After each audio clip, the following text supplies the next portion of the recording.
Allora, adesso entriamo un po' in quello che sono gli strumenti di certificazione legati al riconoscimento di crediti di carbonio, e la relazione verrà svolta da Veneto Agricoltura e dal CSQA insieme. Chiedo a Valentino se ci carica per favore la relazione. Quindi abbiamo il dottor Lorenzo Furlan e il dottor Marco Omodei del CSQA. Nel gruppo c'è anche il dottor Federico Correale e la dottoressa Maria Chiara Farnesi. Però hanno scelto praticamente di fare.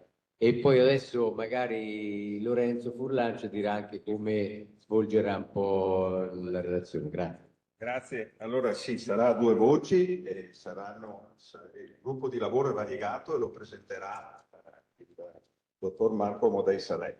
Chiariamo tre cose in premessa. La prima è che noi parleremo delle culture erbacee, dei seminativi e quindi della foresta. Quindi andremo a una proposta di schema di certificazione che noi stiamo scrivendo in modo completo per rispondere alle esigenze delle aziende agricole che, detto in diretto veneto, se continui a ciacqueare da 20 anni e non si vede niente.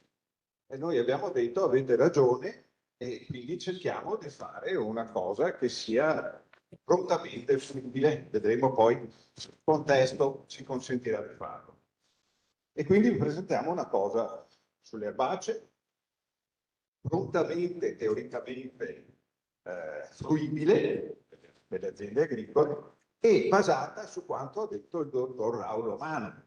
A me sempre pare un mondo de mano, perché io non posso capire, credo il dottor Romano, come sia possibile che un manager che ha 7-8 milioni all'anno possa comprare dei crediti come ha descritto il dottor Romano. Perché ci sono delle aziende multinazionali che hanno comprato dei crediti così. Allora, se lo avesse fatto un dipendente pubblico, quale siamo noi, oltre alla Corte dei Conti ci avrebbero anche già cacciato pedate nel culo. È veramente incredibile come possono accadere queste cose. Non riesco a spiegarle. Quindi io davo per scontato, mi scuso della mia innocenza, tutto quello che ha detto il dottor Romano, cioè che ci sia l'univoca identificazione di una parcella continuamente controllata col satellite, eccetera. Tutto questo, allora io vi dico, senza perdere tempo, visto che siamo in ritardo di oltre mezz'ora, che tutto quello che ha detto egregiamente il dottor Romano è previsto nel nostro schema di certificazione. Si era dato. Ecco, fatta questa premessa, il gruppo di lavoro è variegato, adesso vi sarà presentato. Io presento la nostra quota, il gruppo di lavoro.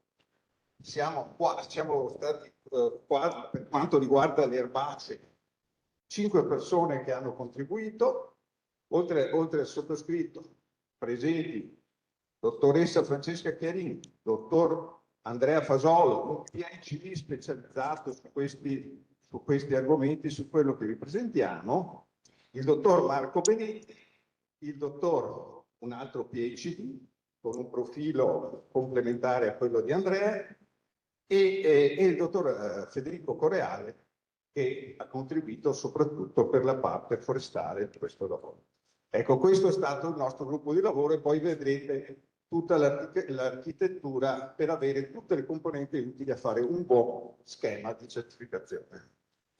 Lascerei adesso quindi la parola, dico proprio l'ultima cosa, mi tolgo un altro sassolino sulle scarpe, che lo schema di certificazione che abbiamo fatto noi parte da una considerazione di fondo, che comunque l'agricoltura sostenibile del futuro non può che produrre redditi di carbonio. Quindi siamo in un ossimoro. La produzione scientifica mondiale che oggi abbiamo a disposizione dimostra come, tra i tanti parametri con cui possiamo misurare la sostenibilità dell'agricoltura e dei terreni agricoli, è il carbonio. Quanto carbonio buono riusciamo a mettere dentro i terreni. E quindi mentre noi lavoriamo su quello e dobbiamo farlo perché un progetto non sostenibile cesserà prima o poi e noi con loro, cioè sì, non possiamo che produrre l'effetto di carbonio, anche se non volessimo. Detto questo, lascio la parola. Grazie Lorenzo. Grazie a tutti per l'invito e buongiorno. Direi interventi molto interessanti. Noi cercheremo, io e Lorenzo, oggi di portarvi quelli che sono, potremmo anche già dire, i risultati avanzati che il gruppo di lavoro ha messo in pista proprio per la creazione di questo schema di certificazione dei crediti di carbonio derivanti da carbon farming applicato alle colture erbacee. Sono stati detti numerosi concetti, magari di alto livello all'inizio, calandoli poi sempre più da un contesto internazionale europeo a quello italiano. Noi invece stiamo lavorando a livello regionale. Stiamo lavorando a livello regionale, Regione Veneto, e siamo partiti comunque recependo fortunatamente quello che di buono ad oggi c'è a disposizione per creare uno schema di certificazione di carbon farming. È stato detto prima, e lo confermiamo anche noi, abbiamo fatto una sorta di mappatura, esistono decine di schemi di agricoltura rigenerativa, carbon farming, agricoltura sostenibile, e c'è parecchia entropia. Fortunatamente c'è il regolamento di cui c'è stato parlato prima, quindi il regolamento CRCF, siamo partiti da questo, perché ovviamente è la linea guida importante che ci permette di sviluppare una progettualità che poi possa essere industrializzabile e già in linea con quelli che sono i requisiti che vengono richiesti. Alcune definizioni vorremmo scambiarle con voi, giusto per parlare in linguaggio comune. Che cos'è un credito di carbonio? È sostanzialmente un certificato che attesta che una tonnellata di CO2 equivalente, quindi qui introduciamo un'unità di misura. Non si vede? Intanto vi parlo, se no i tempi si allentano. Sì, prego, grazie. In ogni caso noi abbiamo un'unità di misura che ci esprime un credito di carbonio e questa unità di misura è la tonnellata di CO2 equivalente. Perché la CO2 equivalente? Perché la CO2 è stata identificata come il gas ad effetto serra che vale 1. Quindi tutti gli altri gas serra come il metano, protossido di azoto e altri vengono ovviamente riparametrati alla tonnellata di CO2 che rimane il riferimento di misura. Questa è la prima definizione che vorremmo passare. Vediamo se arrivano nel frattempo.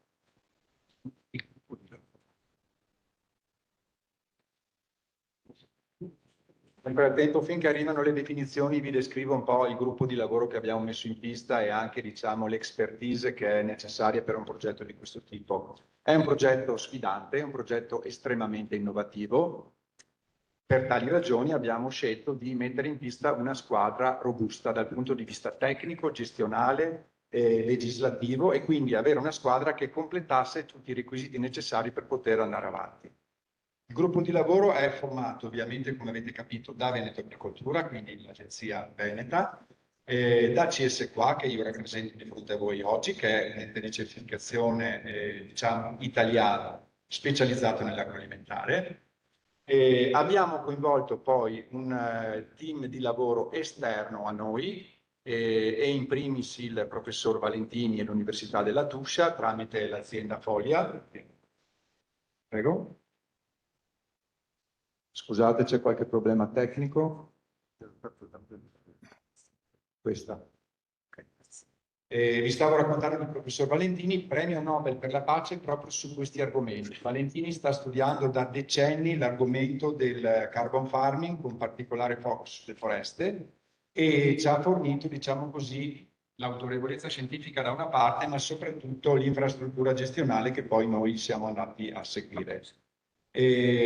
Abbiamo coinvolto poi degli esperti mano a mano che ci servivano nel progetto dei lavori, non ultimo per la parte forestale, dopo faremo un accenno anche a quella, il gruppo ARC-FACO delle regole del Comelico, perché loro hanno sviluppato una serie di buone pratiche a livello forestale che stiamo studiando proprio perché c'è l'ottica poi di ragionare in un futuro, tenendo conto ovviamente di tutto quello che ci è stato raccontato anche in ambito forestale. Venendo di nuovo alle definizioni, mi scuso per questi inconvenienti, cerco di essere rapido ma anche efficace. Stavamo parlando appunto di tonnellate di CO2 che sostanzialmente vengono o non emesse, come è stato detto prima, o assolutamente rimosse. Siccome noi stiamo parlando di carbon farming nell'ambito del framework europeo, questa definizione vorremmo calarla un po' più sulla pratica. E sulla pratica sostanzialmente significa che il credito di carbonio può essere definito come una riduzione delle emissioni dal suolo o un assorbimento all'interno della sostanza organica del suolo stesso. Quindi vedete che introduciamo una parolina chiave importante che prima non era stata detta, cioè carbonio organicato all'interno del terreno.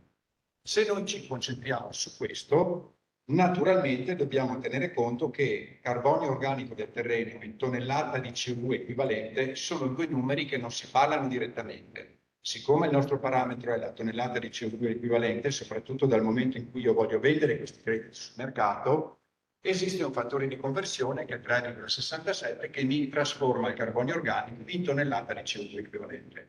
Questo non per fare il matematico, ma per dirvi che ci sono degli aspetti di glossario, di linguaggio comune che dovremmo imparare a masticare assieme, proprio per capire poi anche la portata di quello che è stato fatto. Naturalmente, in base alla quantità di carbonio organico presente nel terreno di partenza, poi variano quelle che sono le potenzialità di credito di carbonio dovute all'assorbimento all'interno del terreno. Vedremo poi più avanti. Qual è l'obiettivo che si è prefissato Veneto Agricoltura con questo progetto della Regione Veneto?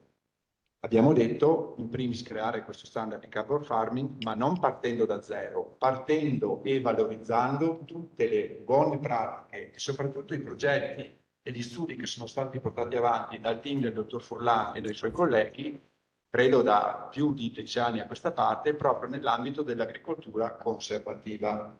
Quindi siamo partiti considerando la parte, diciamo, generale del regolamento europeo e andandola a declinare inglobando tutte le buone pratiche venete che sono state sperimentate nel corso degli anni. E l'obiettivo è quindi quello di mettere a disposizione delle aziende venete inizialmente uno strumento per poter valorizzare crediti di carbonio realizzati in Veneto, quindi non stiamo parlando di progetti extraeuropei, stiamo parlando di progetti in Veneto che siano in grado di essere vendibili nella regione e in grado di valorizzare l'operato dell'agricoltura veneta. Avendo anche uno scopo importante di mercato, che è inutile negare, è quello di andare a integrare, sottolineo, il reddito agrario aziendale. I crediti di carbonio vengono assimilati proprio all'integrazione del reddito agrario.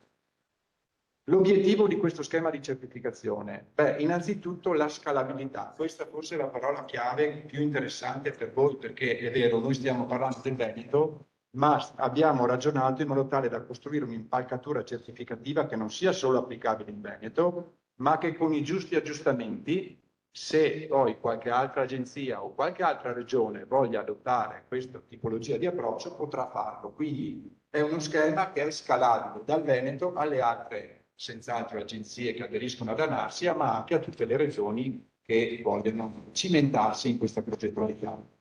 È un progetto che è rappresentativo. La rappresentatività nasce dal fatto che l'obiettivo è quello di, non capisco perché ci sia questo rumore, forse il telefono, io non c'è il telefono, addosso.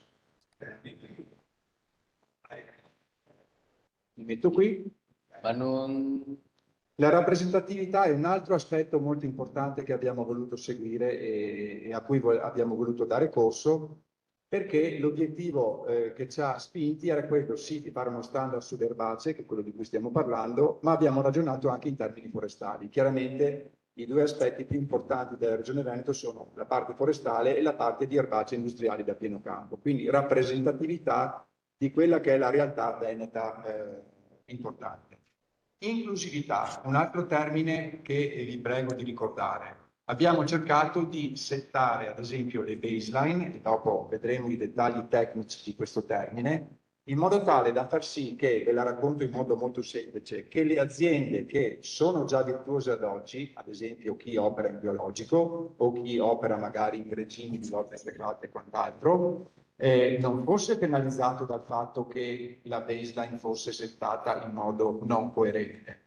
Quindi abbiamo cercato tecnicamente di produrre una baseline comune che possa includere sia chi deve fare tanto e quindi ha tanto anche da guadagnare nel miglioramento, sia chi già da tempo lavora in un certo modo e quindi il miglioramento è più difficile da averlo perché è già virtuoso. Questo è stato uno sforzo grosso del gruppo di lavoro, ma crediamo di avere messo in pista un ragionamento tecnico strategico interessante. Standardizzazione, certo, perché stiamo parlando di uno schema di certificazione e quindi i crediti saranno contati in modo uguale per tutti, avranno uno standard di riferimento. E confrontabilità ovviamente con tutte le altre iniziative che poi abbiamo sentito essere in piedi. Del gruppo di lavoro vi ho già parlato, quindi soprassederei su questo, tenendo conto che appunto questi attori che vedete rappresentati in basso con i loghetti danno un'autorevolezza importante a quello che abbiamo messo a punto. Qui ritroviamo la stessa slide che ci ha proiettato il collega europeo. Perché l'abbiamo riportata? Perché vogliamo tradurre in pratica che cosa succede se applichiamo in Veneto il regolamento europeo. Succede che Veneto Agricoltura, lo vedete nella slide, c'è il loghetto, diventa un attore fondamentale di questa infrastruttura certificativa di carbon farming. Perché risulta essere il proprietario dello schema di certificazione, con tutti gli oneri e gli onori. Quindi Veneto Agricoltura diventerà per il Veneto il proprietario di schema, colui che detterà le regole per, accettare gli enti di certificazione, come CSQA ad esempio, che possono andare a certificare il carbon farming, avrà la necessità di attivare un registro, e vi racconteremo poi cosa stiamo facendo a livello di registro, di presidiare questo registro dei crediti e tutta una serie di altre attività che poi mano a mano scopriremo anche via via che gli atti delegati di questo regolamento europeo verranno messi in pista. Quindi questa è la slide dell'Europa trasferita in Veneto. Vado avanti e qui vedete cominciamo a entrare un po' nel vivo del discorso. Questa è la rappresentazione dello schema di certificazione delle colture erbacee da pieno campo per il carbon farming. Come abbiamo pensato di strutturarlo? Abbiamo dato, diciamo, una priorità al fatto che fosse intelligibile da tutti, cioè che fosse capibile nella sua strutturazione, seppur complessa. Quindi trovate nella parte alta della slide chiaramente una parte introduttiva. Questa parte introduttiva avrà senz'altro un glossario, quindi ci si mette d'accordo sul linguaggio comune da utilizzare, vedi ad esempio la definizione di credito di carbonio. Avrà poi tutta una serie di aspetti descrittivi che sostanzialmente implicano le modalità di accesso delle aziende a questo schema di certificazione. Non è uno schema di certificazione per tutti, ovviamente le modalità di accesso e di filtro sono importanti. Poi abbiamo la parte centrale che è quella più interessante, più tecnica. La parte centrale della slide corrisponde alla parte dello schema di certificazione che va a descrivere le buone pratiche di agricoltura conservativa, o meglio, vedremo poi, parleremo di pacchetti di buone pratiche che devono necessariamente essere applicati se si vuole fare il carbon farming e quindi produrre assorbimento di carbonio organico o evitare le emissioni per vendere i crediti di carbonio. Abbiamo poi, e concludo con questa slide, la parte introduttiva, una parte, diciamo così, trasversale che può essere utilizzabile in modo modulare anche per inserire delle altre colture. Potremmo inserire le viti, potremmo inserire la frutticoltura e possiamo parlare poi di foreste volendo. Quindi una parte trasversale che definisce le modalità di gestione dello schema, le attività di monitoraggio, le attività di verifica, le attività di certificazione. Abbiamo seguito ovviamente, come ci chiede l'Europa, nel settaggio dei pacchetti di buone pratiche i criteri quality. Vi ricordate prima che la presentazione ha citato esplicitamente questi criteri quality. Ovviamente quantificazione, addizionalità sono fondamentali. L'addizionalità rispetto a cosa? Qui viene un punto nodale. Va definito un numero di confronto. Io non posso vendere dei crediti di carbonio se non faccio delle attività addizionali, cioè che vanno, si dice in gergo tecnico, extra business as usual, cioè devo fare un qualche cosa in più rispetto a quello che quotidianamente farei. Quindi il fatto di fare un setting di baseline opportuno tecnicamente permette di dimostrare l'addizionalità delle nostre buone pratiche agricole. La permanenza, ovviamente, ne abbiamo sentito parlare in lungo e in largo, giustamente, dal dottor Romano per quanto riguarda le foreste, 10, 20, 35 anni. Per quanto riguarda noi, e quindi le pratiche agricole, ci fermiamo a 5, perché ovviamente parliamo di colture annuali e la logica è completamente diversa rispetto a una foresta. Vengo all'ultimo pilastro, che forse è quello più interessante. Abbiamo creato, e lo ha detto Furlan prima, uno schema di certificazione che naturalmente renda le aziende agricole sostenibili. Abbiamo parlato prima, ho sentito dire dall'assessora, l'agricoltore come custode della biodiversità. Ecco, applicando il pacchetto di buone pratiche che noi abbiamo pensato, automaticamente si hanno degli effetti collaterali positivi, che sono chiamati nel gergo tecnico europeo co-benefici.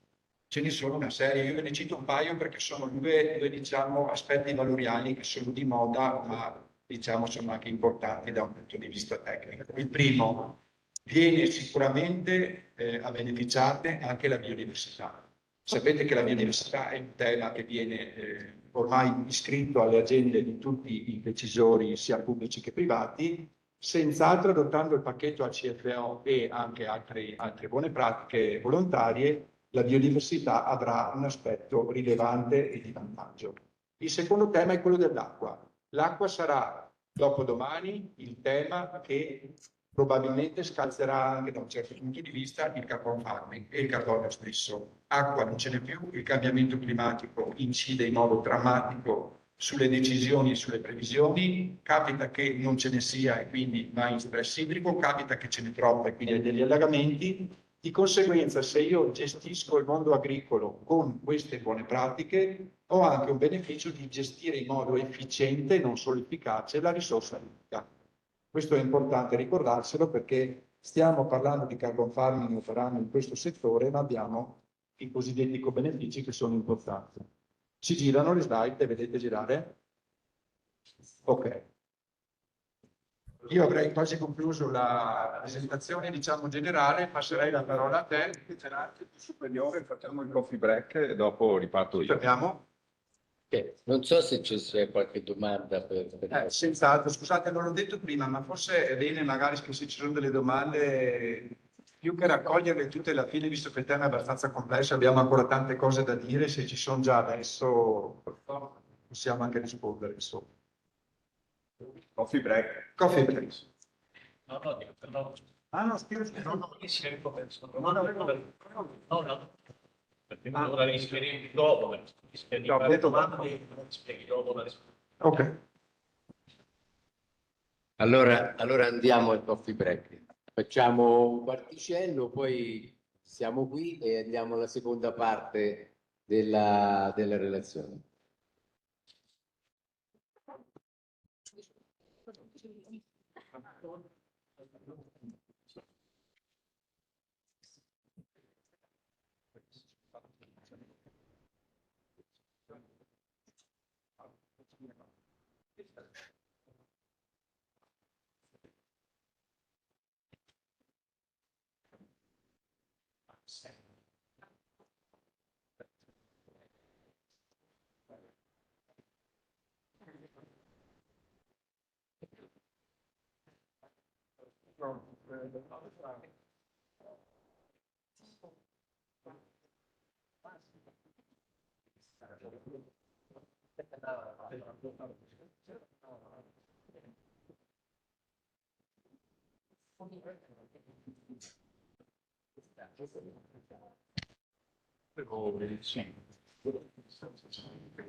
cosa fa? Freno a mano.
Allora ripartiamo velocemente, avevamo detto un quarto d'ora e un quarto d'ora è passato.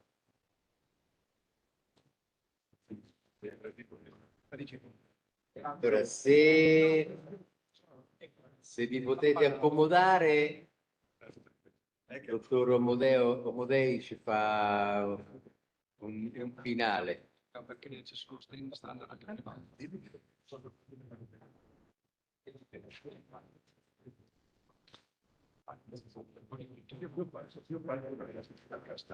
e poi io venire da Se poi arrivare in fondo, adesso vediamo perché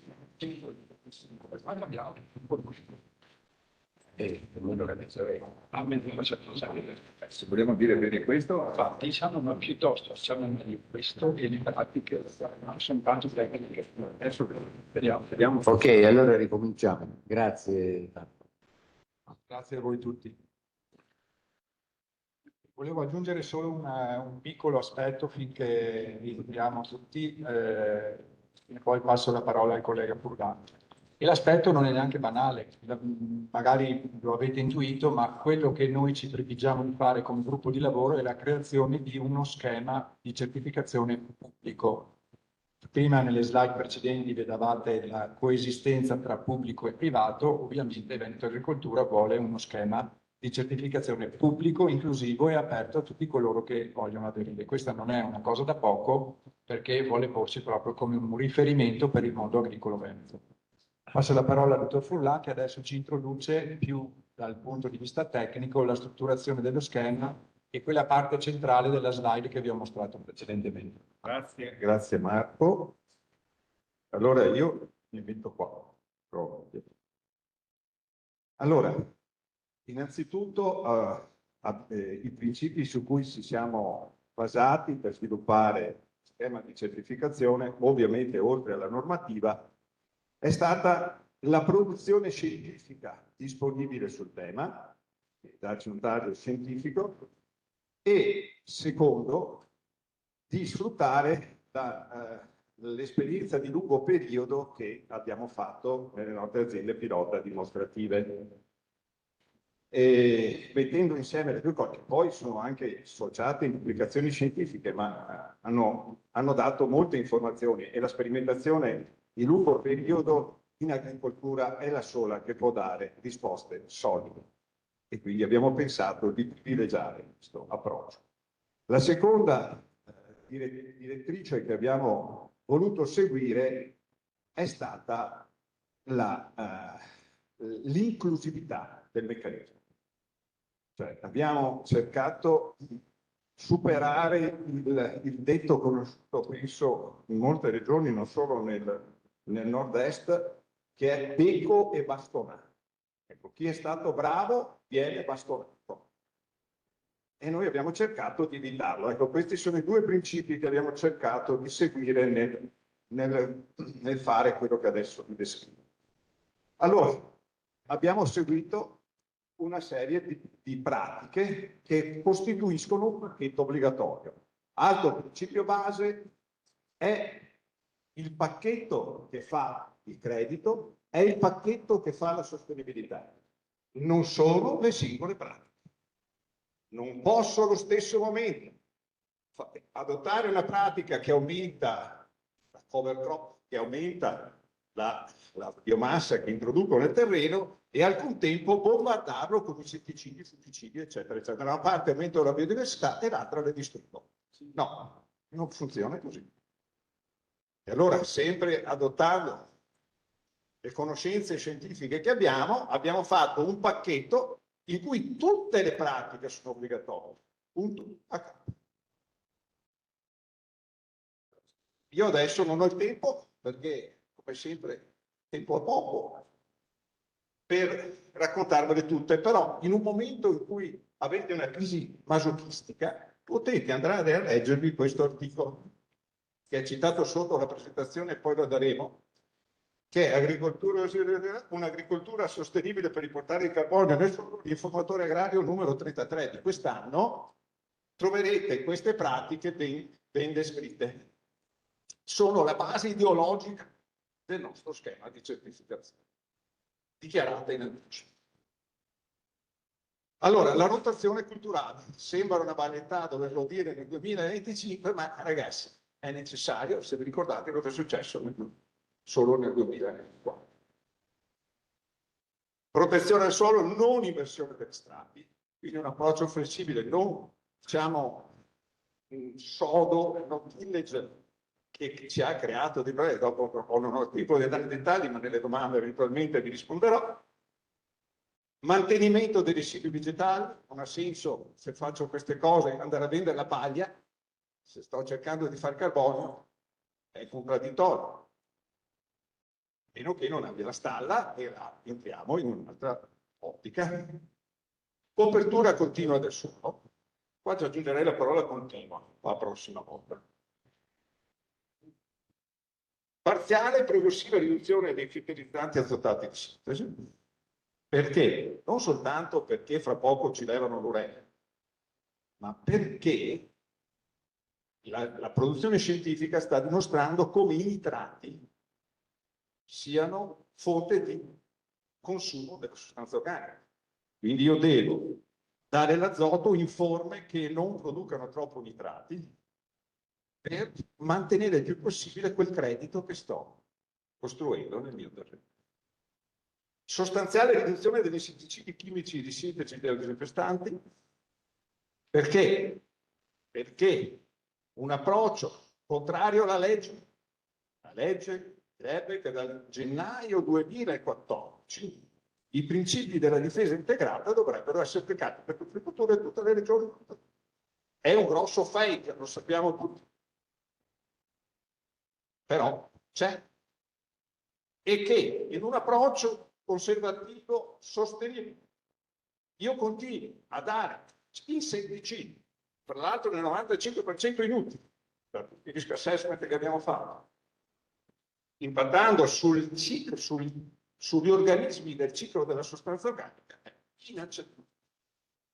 Quindi, questo non vuol dire non fare quando serve qualcosa, ma avere un approccio diverso, adesso lo vedremo.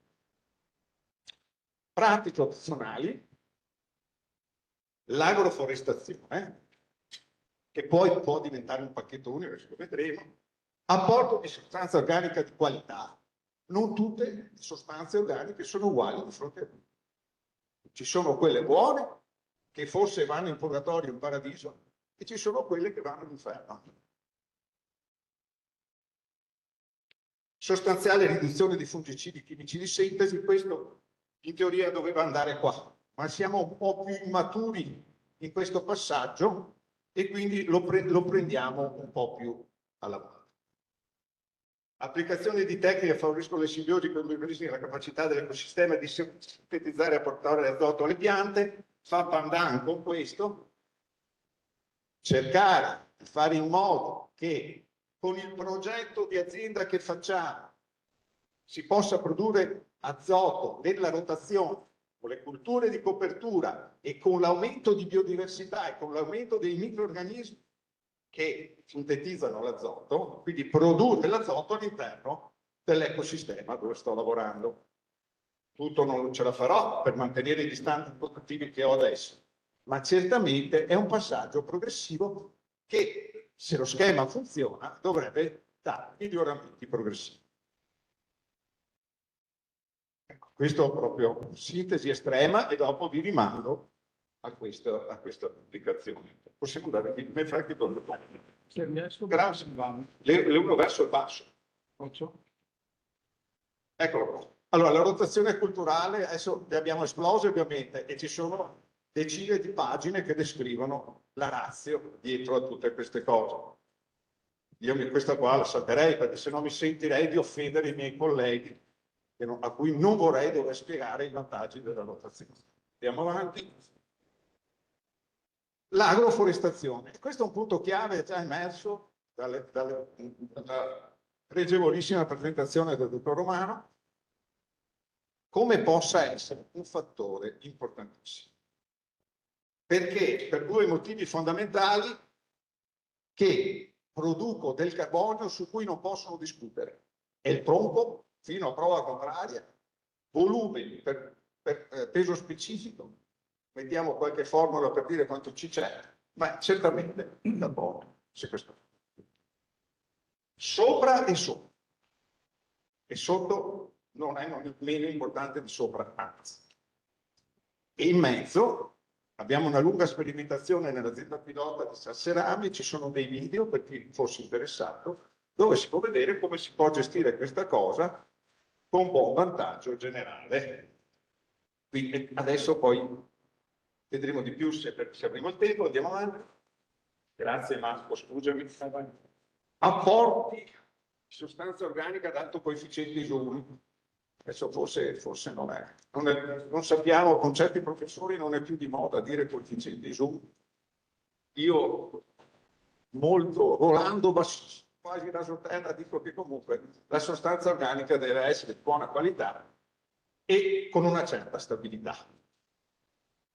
E quindi, torni un attimo. Per esempio, un digestato liquido, ecco, volendo fare una cosa, non è sostanza organica di buona qualità. Che vuol dirne questo? No, punto. Andiamo avanti. Qual è il nostro benchmark? Qual è il nostro confronto? Perché allora questa è l'agricoltura che produce i redditi di carbonio, sosteniamo noi, molto semplificata, avete visto, non è che abbiamo fatto robe. Abbiamo messo insieme cose che conosciamo da decenni ormai, le mettiamo insieme. Il confronto con cui ci confrontiamo è inconvenzionale, che è il punto chiave per poi riuscire a fare, a dare l'inclusività, che è stato uno dei principi ispiratori del nostro.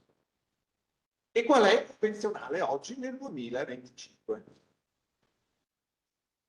C'ha la rotazione lo stesso? Vediamo. Ha la difesa integrata? Come la normativa dice. E non è possiamo dire che il convenzionale bombarda come nel 1986. Sì, allora. Aratura? Sì, è così. Terreno nudo? Sì, è così. Asportazione dei residui? Se è la prassi? Sì, è così. Fertilizzazione solo con fertilizzanti inorganici. Dopo voi potete insultarmi anche in diretta se volete, se non siete d'accordo, subito, ma penso che saremo facilmente d'accordo su questo. Andiamo avanti. Grazie Marco, scusami di questo ruolo.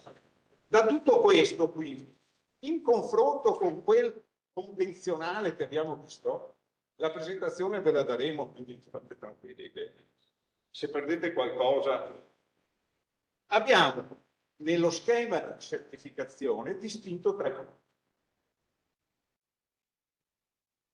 Il pacchetto seminativo ACFO. ACFO è una sigla nostra, vuol dire che troverete sempre nel lavoro che vi ho incitato prima, che sarebbe agricoltura conservativa, flessibile, olistica, che è lunga, ma noi non volevamo usare il termine rigenerativo.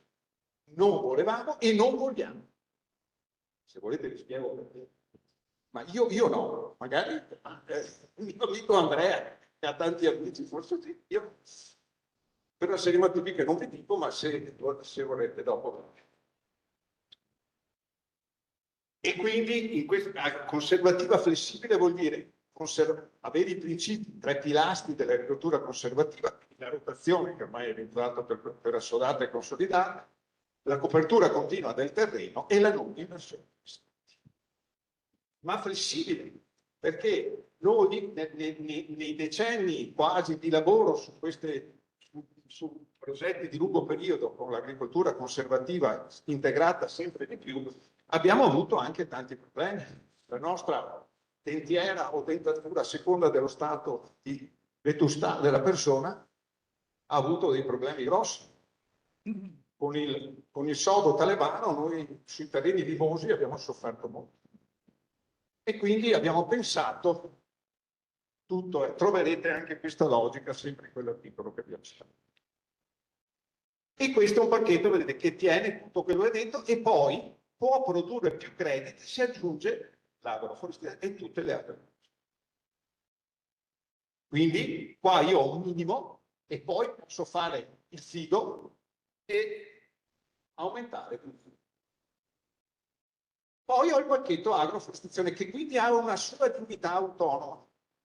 Può essere un upgrade, un acceleratore dell'accumulo di sostanza organica nel pacchetto seminativo GFO, o può essere una cosa a parte, perché è innegabile che comunque sequestra il carbonio con gli alberi. Se faccio però tutto il contrario nell'erbaccio che c'è tra gli alberi, potrei avere un negativo anche. Riteniamo dai dati nostri che se manteniamo almeno 3 caratteri dell'agroforestazione per forza, ma queste 2 cose obbligatorie per normativa e abbiamo una buona agroforestazione può avere un positivo e quindi lo lasciamo comunque come un pacchetto a parte.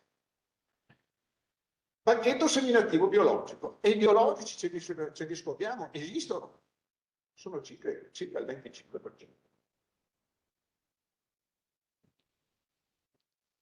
Allora, come tiriamo dentro i biologici questo discorso?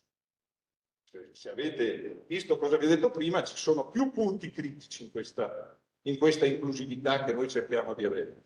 E allora il pacchetto è rotazione, copertura del suolo, mantenimento dei residui fiorentali. Non è il non inversione degli strati, non la rendiamo obbligatoria, ammettiamo una ratura superficiale, ma deve esserci per forza incorporamento di quantità apprezzabili di sostanza organica buona.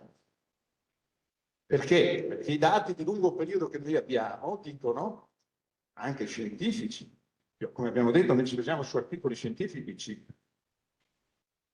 dimostrano come posso mantenere la sostanza organica qualora, anche se faccio la ratura che è una pratica culturale che distrugge velocemente la sostanza organica, qualora compensi con sostanza organica buona in continuo.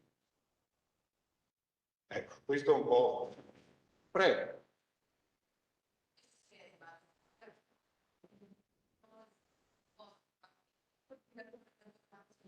No, l'obbligatorio del nostro partito. Noi scriviamo, non c'è scritto da nessuna parte e come il dottor Romano ha fatto vedere, adesso esce il forestale, diciamo così, e questo è ancora in utile.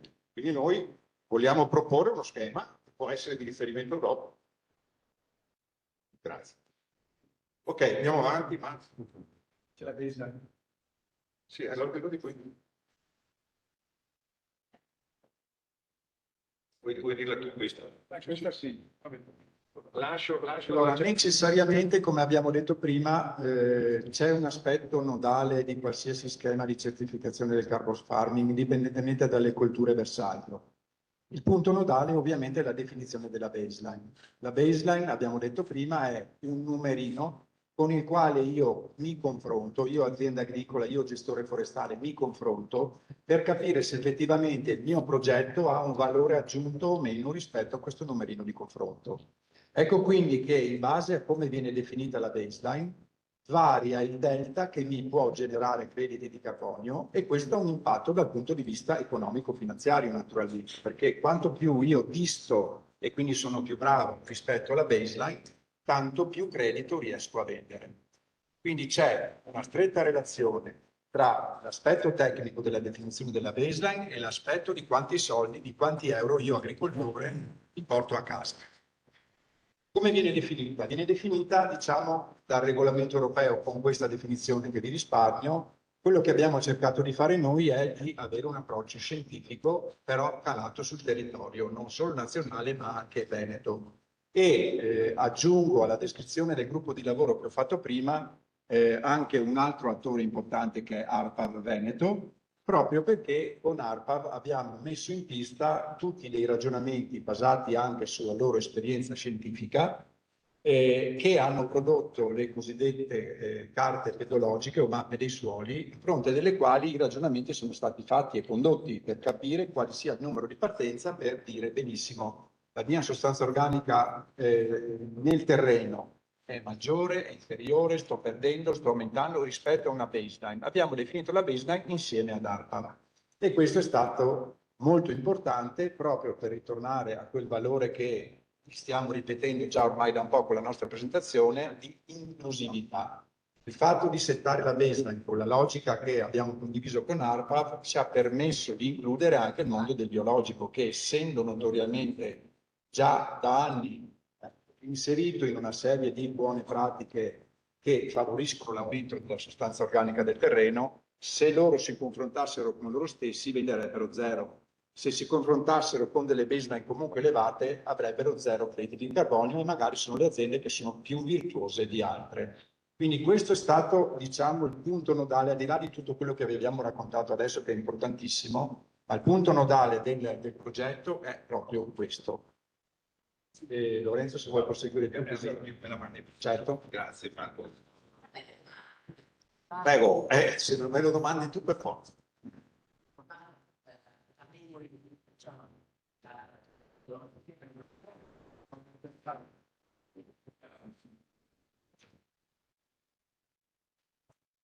Grazie. I dati della carta pedologica pedologiche sono comunque derivati dai management precedenti all'attivazione del dato. Quindi comunque la baseline, almeno per le regioni del bacino padano, non sono esattamente quelle che voi avete considerato come baseline, ad esempio l'utilizzo di solo fertilizzanti di sintesi. Cioè noi abbiamo storicamente un utilizzo di effluenti d'allevamento, comunque matrici organiche di un certo tipo, e il dato della pedologica è influenzato anche da quello. Ti rispondo,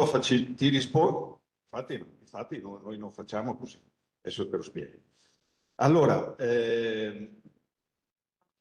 innanzitutto, la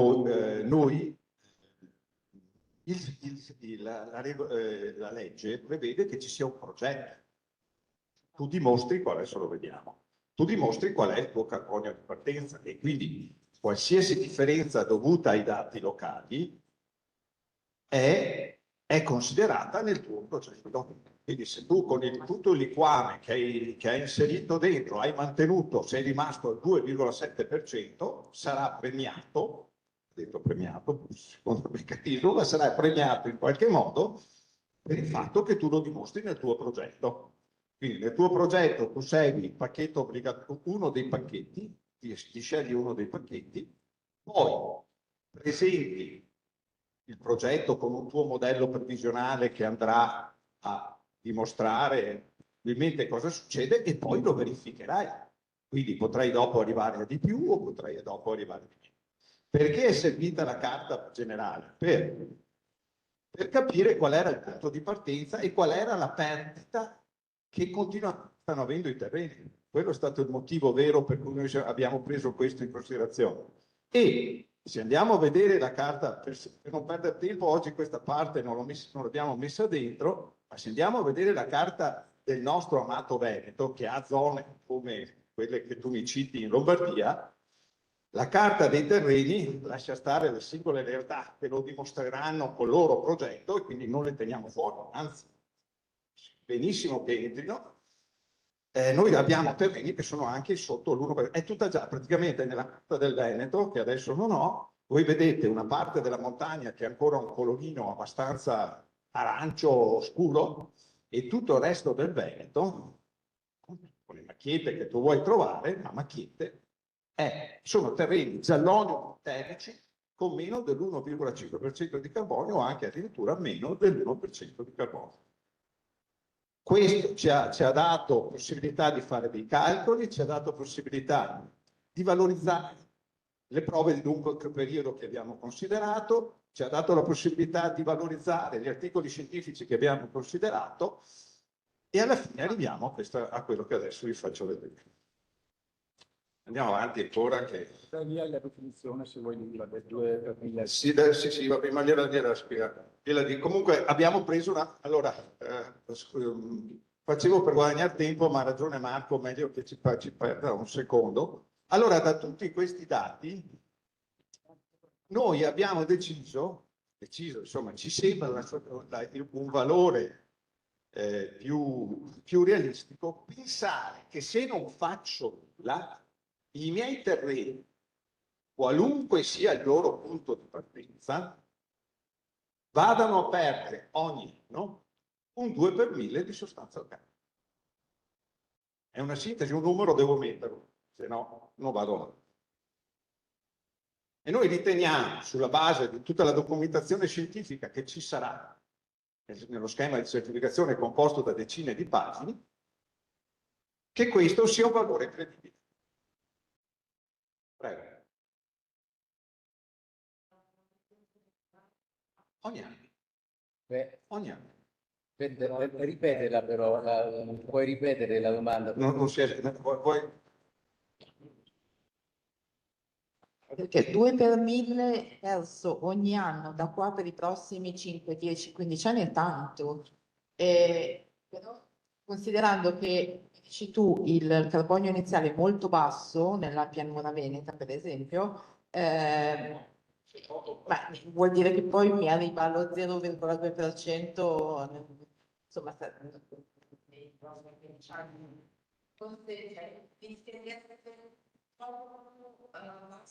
Se tu parti da un terreno che ha 0,8, il 2 per 1000 è poco. Se tu parti da un terreno che è 3%, 2 per 1000 è tanto.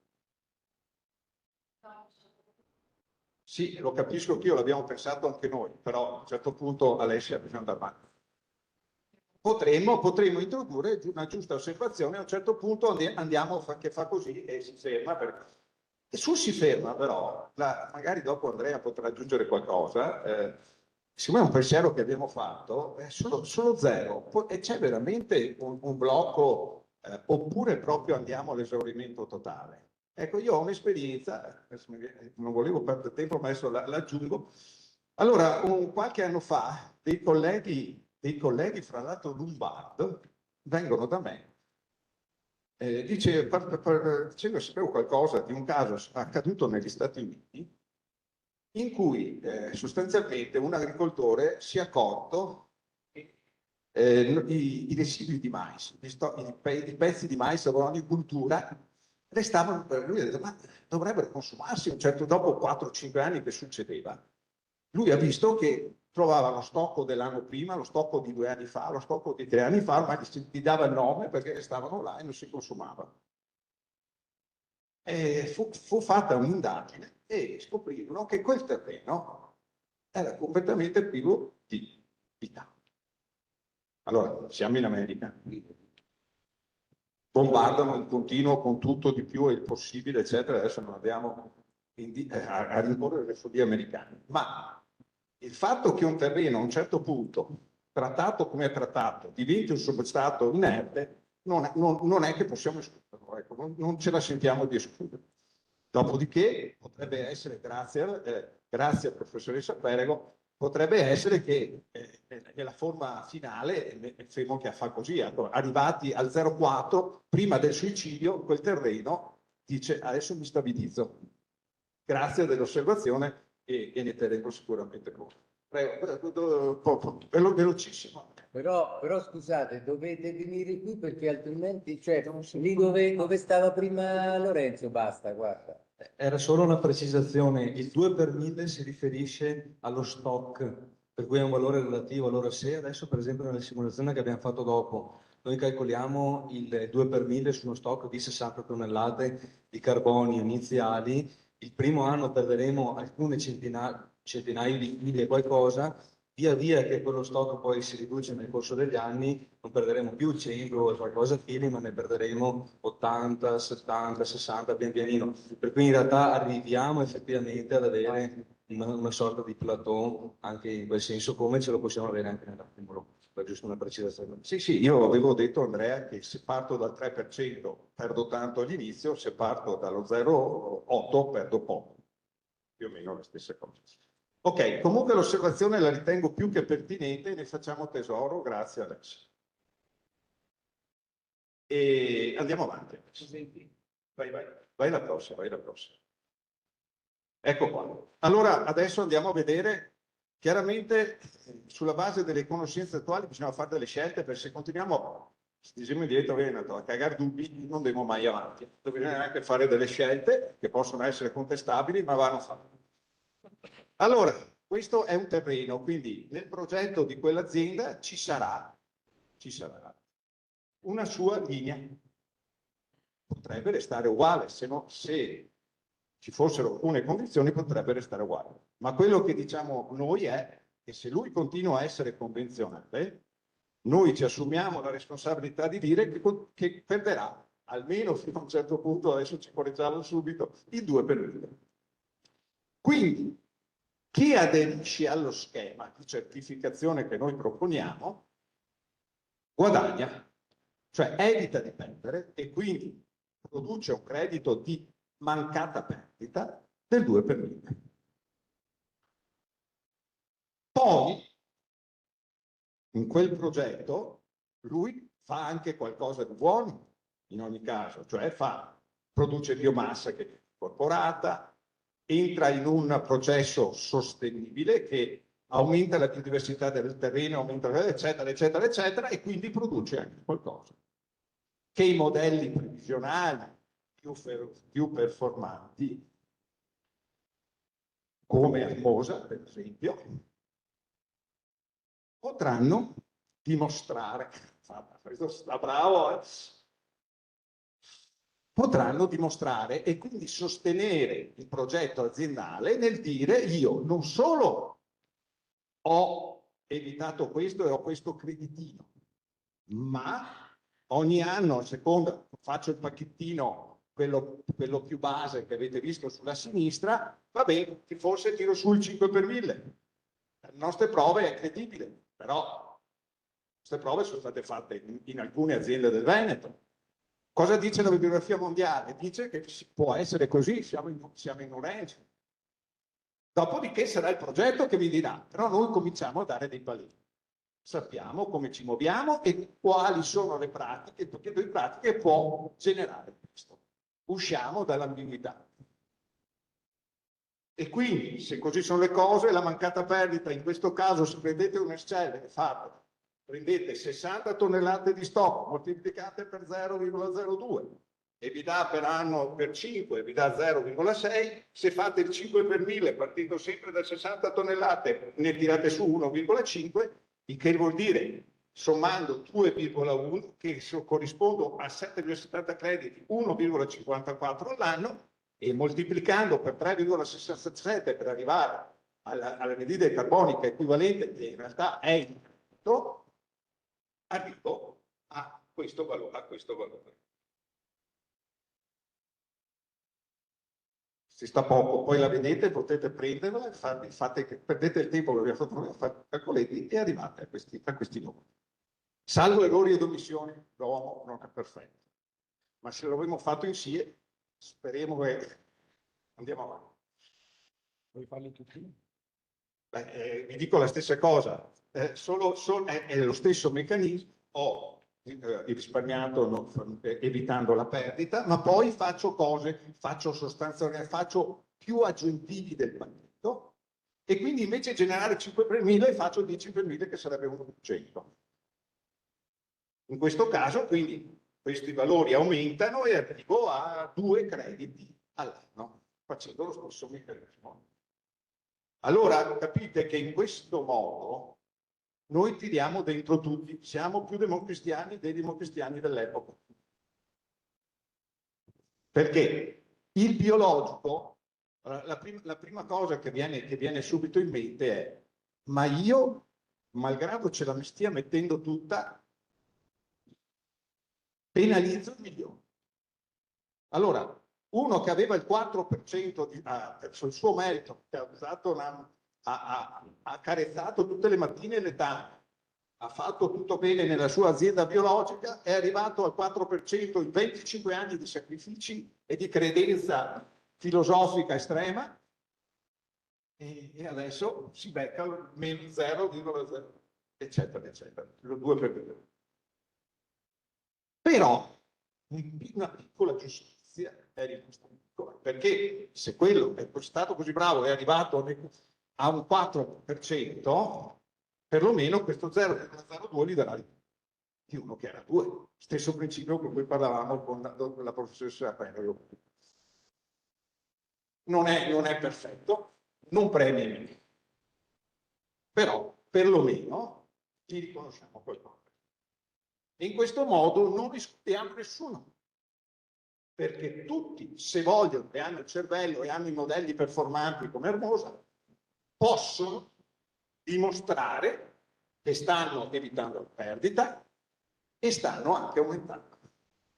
Quindi è la massima inclusività possibile, per due modi. 2 perché gli ho dato col sistema della mancata perdita, gli ho dato la possibilità di entrare. Secondo perché nel progetto specifico che è previsto dalla normativa possono dimostrare anche di più di quello che noi ipotizziamo sulla base delle conoscenze scientifiche e delle nostre esperienze. Spero di avervelo spiegato in modo specifico. Andiamo avanti. Vai col buffer. Allora, il buffer dove nasce qui. Così alterniamo un po' anche le figure che vedete e che sentite. C'è un altro aspetto importante da tenere in considerazione quando si fanno progetti di questo tipo e che è sostanzialmente una sorta di musina che il regolamento europeo obbliga che venga riempita con una sorta di euro di scorta. Questi euro di scorta, questa musina, questo accantonamento è fondamentale perché sappiamo benissimo che questi progetti possono avere un rischio, sia dal punto di vista agronomico, tanto più dal punto di vista forestale, è stato già accennato prima, incendi, parassiti, calamità, eccetera. Lo stesso per il mondo agricolo. Quindi esiste la necessità di mettere, di accantonare un buffer, che significa che non tutti i crediti, e dopo vedremo delle simulazioni, che io riesco a generare, posso vendermeli tutti e subito. Devo toglierne, decurtare questa parte di buffer che mi serve come musina per gestire le emergenze imponderabili. Queste emergenze imponderabili vengono dal gruppo di lavoro definite tramite un'analisi del rischio tipicamente. E abbiamo analizzato due tipi del rischio riferendoci a questa fonte autorevole nazionale, che considerano gli aspetti antropici, quindi rischio antropico, e considerano i rischi naturali, quindi quelli connessi con il clima e quant'altro. Da un punto di vista pratico, quindi, significa che lo schema di certificazione prevede che vengano accantonati come crediti buffer dal 20 al 25% del valore totale delle tonnellate di CO2 vendibili. Quindi significa che quasi un quarto ce le torniamo in tasca come scorta. Su questo, in ogni caso, con il gruppo di lavoro stiamo facendo dei ragionamenti, perché a nostro avviso questo è un aspetto nazionale, stiamo ragionando a livello regionale, quindi vorremmo declinare meglio questa analisi del rischio in modo tale da essere più aderenti alla realtà regionale con la definizione di questa percentuale che a nostro modo di vedere è abbastanza alta. Passo la parola a te per le simulazioni. Sono un anziano, mi sono seduto. Ti eri già seduto? Andiamo avanti. No, forse devo dire io perché c'è registrato. Fai la prossima, vediamo, perché abbiamo poco tempo. Se vuoi dire del registro dei crediti, riferiamoci a quello che ha detto il dottor. Sì, certo, il dottor Romano non so se c'ha, eccolo là. Giustamente noi abbiamo recepito non solo il regolamento europeo, ma anche dal punto di vista della logica, perché comunque stiamo parlando solo delle erbacee, non delle forestali, quindi la logica anche nazionale, stiamo creando un registro dei crediti. Naturalmente uno schema di certificazione non può stare in piedi se non ha un registro dei crediti.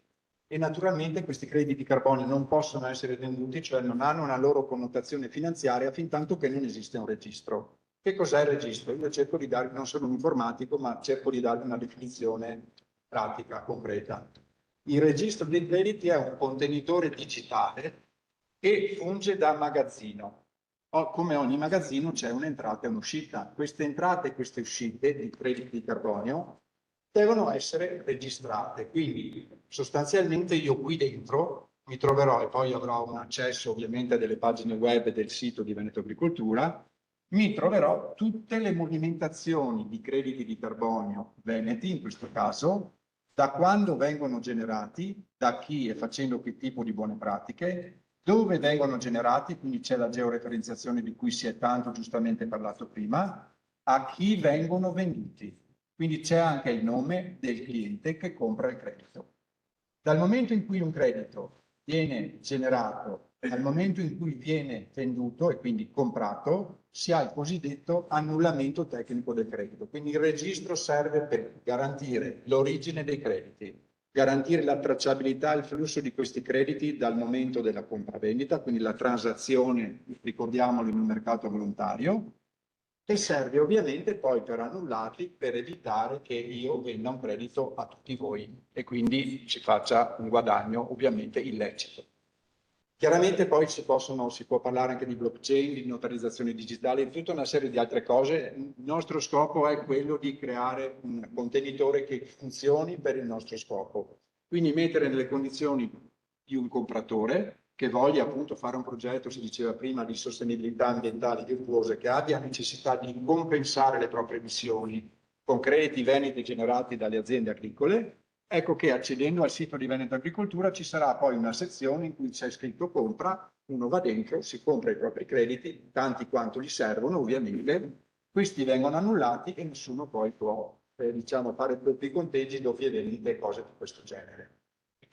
Direi che è una cosa interessante, quindi ci stiamo già muovendo, ma non per fare dei sorpassi o eccetera, ma perché è necessario per poter funzionare avere questo tipo di diciamo, di aspetto informatico. L'ultima cosa, concludo, questo registro dei crediti lo stiamo costruendo in modo tale che sia interoperabile, un termine tecnico che significa che questo registro non è una scatola chiusa, è una scatola che deve essere aperta necessariamente, quindi deve dialogare senz'altro con i sistemi di georeferenziazione, questo lo abbiamo capito, deve dialogare col pubblico, quindi sito web accessibile al pubblico che deve trasparentemente vedere quello che succede, deve essere aperto agli operatori, ma soprattutto deve essere collegabile ad eventuali altri registri. In primo quello nazionale del CREA quando sarà operativo, in secondo luogo, non meno importante, c'è il registro europeo. Quindi il registro europeo dovrà recepire quello nazionale del CREA che a sua volta recepisce eventualmente quelli regionali. Quindi stiamo costruendo una struttura che parli con tutti. Andiamo avanti allora. Andrea, C'era una domanda, però guarda, puoi venire qua per favore? Buongiorno, una curiosità più che una domanda. Vale il terreno in Regione Veneto? Penso abbiamo terreni su 2 regioni, eccetera. Non so se ci avete pensato. non ho sentito la domanda. Ma se vale solo per un terreno che casca nel Veneto, È inclusivo, nel senso che poi le pratiche sono quelle. Insomma. sì, allora noi lo proponiamo per il Veneto, ma è implicito nello strumento flessibile che possa essere ampliato e quindi direi che il futuro, se andrà bene, è anche per uno, se uno avesse mezzo in Lombardia e mezzo no, sarà sicuramente considerato come la se ha le sì, vabbè, qua siamo in terra friulana, giusto? Sì, la logica assolutamente, se poi lo schema sarà riconosciuto valido, eccetera, potrebbe anche allargarsi, essere preso, migliorato. È un work in progress, come è un work in progress anche il carbonio stesso dei terreni. Quando adesso noi stiamo parlando di una cosa molto scivolosa. Il carbonio può anche sparire velocemente, come lo abbiamo messo dentro. Quindi il concetto di fondo che colgo l'occasione di sviluppare è che è un valore dinamico e neanche posso stoccare fino all'infinito.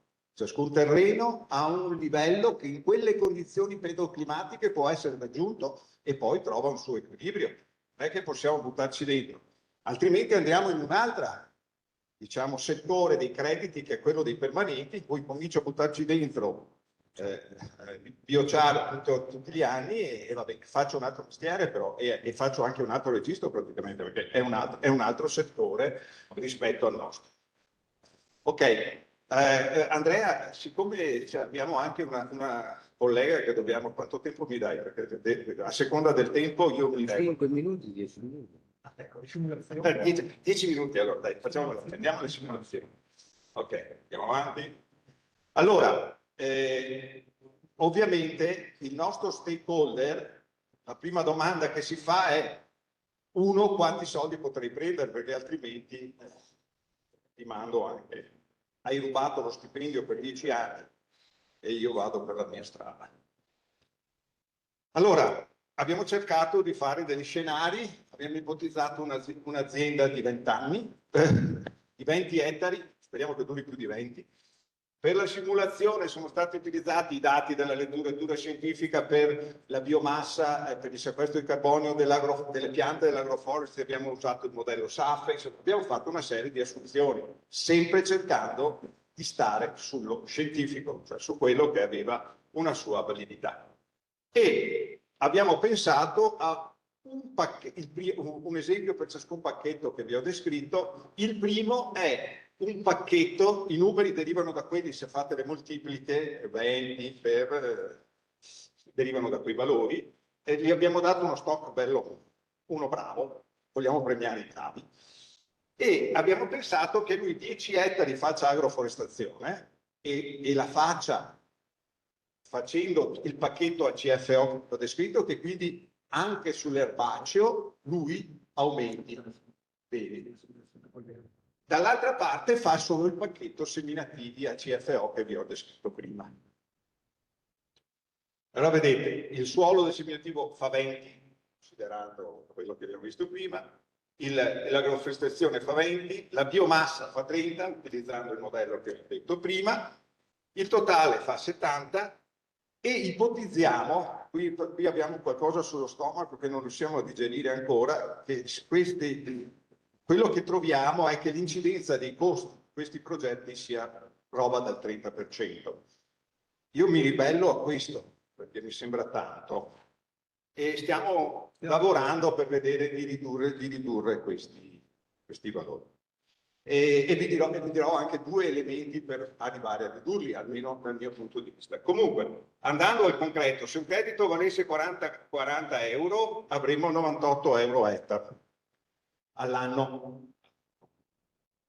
Se fosse 80, 196, e se fosse 294, perché il procedimento che noi immaginiamo è: tu fai quelle cose, noi ipotizziamo questi scenari. Nel tuo progetto mi dimostri che puoi fare un po' di più, o per vari motivi, eccetera, e tu lo dimostrerai al 5º anno, prima volta al 5º anno e poi al 10º. La durata ve l'ha già detto Marco, è 10 anni, con un primo controllo a 5, poi può ripartire a 10, e in questo arco di tempo però io ti do ogni anno qualcosa, e come te lo do? Tramite il modello previsionale io distribuisco nell'arco di ciascun anno, performante come Hermosa, io distribuisco in ogni anno quel credito e quindi gli do dei soldi ogni anno.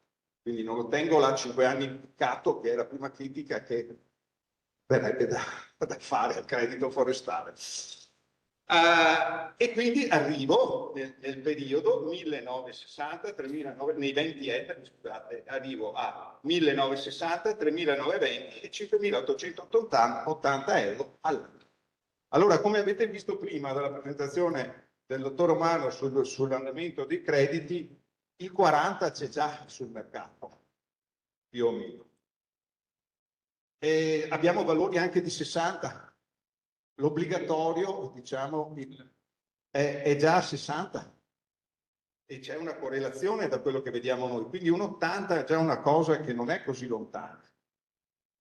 Se poi le cose vanno in un certo modo, possiamo immaginarci questo. Quindi cominciano a essere valori che non sono proprio così trascurabili. Se consideriamo anche che noi stiamo facendo un'agricoltura sostenibile che sta riportando la fertilità nei terreni e sta garantendomi una stabilità produttiva e di reddito per il futuro. Quindi sto già investendo sul mio. Andiamo avanti. Questo invece è l'esempio dello schema agroforestazione, dove ipotizzo che il terreno non mi dia nulla perché faccio tutto quello che volevo. Aro alla grandissima, vado sotto, lo lascio tutto nudo, eccetera. E quindi ci sia solo la parte forestale, i pioppi a 35 o 50 piante per ettaro o altre soluzioni possibili, che portino a fare credito e quindi però ovviamente molto meno, utilizzando, ripeto, il SAFE. Andiamo avanti. La terza ipotesi è quella del biologico, e il biologico gode solo della maggiore perdita. Potrebbe godere anche dell'incremento, però, se gioca su quelle cose che abbiamo detto. Quindi, però, mal che vada, se lui mantiene, si prende il mancato reddito. Se poi è ancora in una fase in cui può crescere, cioè non ha ancora raggiunto il suo livello di equilibrio in quelle condizioni perdo-climatiche, può prendere di più. Può fare 5 per 1000, può fare 10 per 1000, eccetera, e dipenderà dal progetto che l'azienda biologica presenterà a chi ha proposto. Questo più o meno è il meccanismo. Andiamo avanti. Questa monitoraggio lavora, la dico proprio tutti, visto che ci siamo mangiati il tempo che ci ha concesso il schermo. L'idea è quella di avere costi bassissimi. E come facciamo ad avere costi bassissimi? Facendo tutto tecnologia. Allora, la rotazione, vorrei che ve lo spieghi io, si può controllare col satellite, la grandissima, la copertura del terreno uguale, eccetera. La grandissima parte si controlla. Per i trattamenti c'è il registro dei trattamenti elettronico, quindi sarà sempre più facile controllare anche quello senza fare grandi cose. Resta il carbonio. Ma anche qui la tecnologia si sta venendo in conto. Perché noi, per esempio, nella nostra azienda di Valle Vecchia abbiamo aderito alla richiesta dello UAV dell'università per lavorare con un lavoro tipo NIR, fare delle curve con certe lunghezze d'onda dei droni da associare al valore. Non è una cosa nuovissima, ci sono più gruppi che stanno lavorando su questa cosa e noi abbiamo fatto le zone omogenee, eccetera, eccetera, e cerchiamo di vedere se ogni anno si possa vedere, avendo sempre più numeri, una buona correlazione. Quindi avere uno strumento che in termini relativi almeno ci dica che stiamo andando avanti e che quindi stiamo veramente producendo i crediti in modo oggettivo e indipendente. Quindi la nostra ipotesi di lavoro è che nell'arco di poco tempo sia possibile fare tutto con una applicazione intelligente della tecnologia che sta andando avanti mese per mese. Questo dovrebbe portare a tutta questa riduzione dei costi. Provo ad andare avanti, cosa c'è? Secondo me basta, potremmo concludere. Allora andiamo sull'ultima. Allora, sintesi. Sei d'accordo? Ti chiedo un momento. Scusate, qui c'è una posizione. No, perché abbiamo spostato la telecamera. Ah, ok, non sono così bene. Qui col sistema di monitoraggio da satellite, con la copertura si crea una difficoltà, perché conosco io, si basa un'analisi del suolo nudo, hai le firme spettrali, hai i dati e puoi fare una correlazione, però qui abbiamo l'obbligo di copertura. La seconda cosa, il suolo 7-30 centimetri, tutto ciò che sta sotto non viene assolutamente né monitorato né contabilizzato. Nei suoli forestali più o meno vuoto per pieno il 20% sta sotto da 30 centimetri. E terza, queste sono le due. Quando voi parlate diciamo della perdita del convenzionale, se uno sta sopra ha un senso immediato, ma se io parto da ora, do per scontato che quello abbia fatto convenzionale prima e ha quel controllo di sostanza organica, ora invece do per scontato che d'ora in poi scenda. L'avete fatto perché avete dei dati che relativamente al cambiamento climatico o al riscaldamento globale possa dire che si è peggiorata la situazione, oppure c'è un'altra valutazione? Questa devi spiegarmela meglio. Voi partite che ho un controllo della sostanza organica e lo perderei. Quell'azienda è il convenzionale. Quell'azienda può supporre il convenzionale ce l'avesse sempre avuto. Quindi dovrebbe stare una linea di mantenimento. Se fa quello... No, capito male. Ho capito. Allora, grazie, scusami. questo tanto. Allora, sì. Allora, la prima domanda sui droni. Allora, è vero che noi diciamo copertura continua del terreno, ma anche nella copertura continua del terreno ci sono dei momenti in cui interi la cover, prepari per le semine, hai il terreno nudo, quindi le finestre ci sono e noi nella mia testa sono cose che adesso scriveremo anche in un dettaglio maggiore di quello che abbiamo fatto fino ad ora. Ci sono delle finestre sia in autunno che in primavera con le rotazioni, perché io non sono andato nel dettaglio, ma noi per esempio nella rotazione prevediamo che ci sia una rotazione almeno triennale per dare dignità a tutto questo, con almeno una leguminosa dentro, con le colture di copertura che dovrebbero dare i benefici che abbiamo visto e con 2 finestre almeno nell'anno con un terreno adatto a fare il volo del drone e quindi ci sarebbero delle campagne nella nostra, almeno nella mia testa, delle campagne 2 volte all'anno per fare questa operazione. Col drone perché per quel tipo di lavoro, almeno dalla ricerca scientifica che abbiamo fatto noi, ad oggi non ci sono garanzie con il satellite, è troppo grossolano, mentre col drone riusciamo a costruire delle curve tipo NIR che possono essere adatte. Questa è stata la scelta. Se la tecnologia migliora, ovviamente averla dal satellite, andarsi a guardare un Copernicus browser e far tutto sarebbe l'ideale. Va bene per votazione, eccetera, ancora per quello che noi capiamo non va bene ancora per questo. Ci siamo confrontati però con chi ne sapete noi, non è che proprio siamo dilettanti nello sbaraglio, sono detto cosa si può fare, eccetera, eccetera. E siamo arrivati adesso a questa ricerca In specifico, quindi abbiamo diviso le nostre aziende in zone omogenee. Una cosa che non ho detto sempre per la fretta è che per noi la base di tutto questo, anche se non l'abbiamo resa obbligatoria, è l'agricoltura di precisione, perché per far bene tutto quello che noi abbiamo descritto, tu devi avere una base del genere. E le nostre aziende, che sono il pilota di tutti gli schemi, hanno tutto dentro, cioè nelle aziende pilota ci sono prove di ultimo periodo che danno dati su queste tre cose che vi ho descritto. Ecco, in quelle sono tutte divise in zone omogenee, ciascuna zona omogenea ha un convenzionale e un CFO, e se funzionano devono divergere a un certo punto. Se non funzionano vuol dire che è giusto che ci mandino a casa. Tanto io ci vado lo stesso, lo penso. La seconda domanda invece era, perdonami. Ah sì, giusto, scusami. Allora, non è che l'abbiamo scritto nella carta, allora noi abbiamo pensato ai primi 30 centimetri, però non è detto che debbano essere i primi 30 centimetri. Ed è una valutazione che dovrà essere fatta prima di chiudere lo schema, è una giusta osservazione. Noi siamo anche scottati sui 30 e 50, per esempio in una sperimentazione che abbiamo fatto con la nostra università, con il professor Morari, è emerso che se andiamo più sotto andiamo e più i vantaggi che abbiamo sopra tendono a diluirsi con quello che succede sotto, perché se porto tutta la sostanza organica sopra, eccetera, eccetera. Quindi è un pensiero che stiamo facendo, dopodiché dobbiamo fare qualcosa di utile, perché alla fine poi il grosso che succede comunque è sopra, lo sappiamo tutti. Quindi comunque è giustissima la tua osservazione e su questo va fatta una. Però ci riserviamo di produrla quando proprio facciamo. Grazie di questo. Vado all'ultima domanda, era allora, se uno è un convertitore, noi proprio abbiamo pensato a questo, te la rispiego e vediamo se sono più chiaro.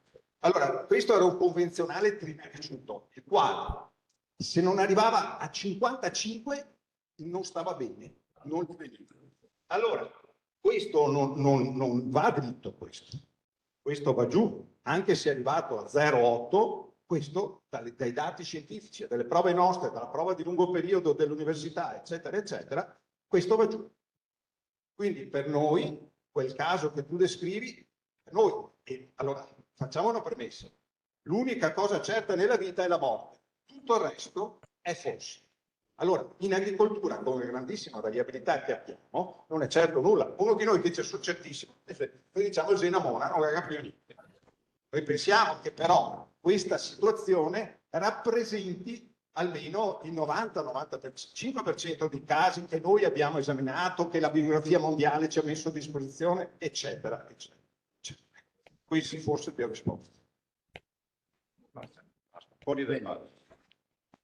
No, l'unica conclusione è che dai numeri che avete visto, che non sono esorbitanti, con le simulazioni che abbiamo fatto, la parola chiave è un po' quella di mettersi insieme, quindi il ruolo di essere associati, non essere un'azienda singola da 5 ettari perché non si va da nessuna parte, intendo dal punto di vista di generare crediti e quindi venderli, e normalmente il fatto di essere associati permette due cose. Il primo, di avere un'estensione che sia interessante dal punto di vista di quantità di vendibili. Due, avere degli interlocutori dal punto di vista poi commerciale che abbiano una massa minima da acquistare.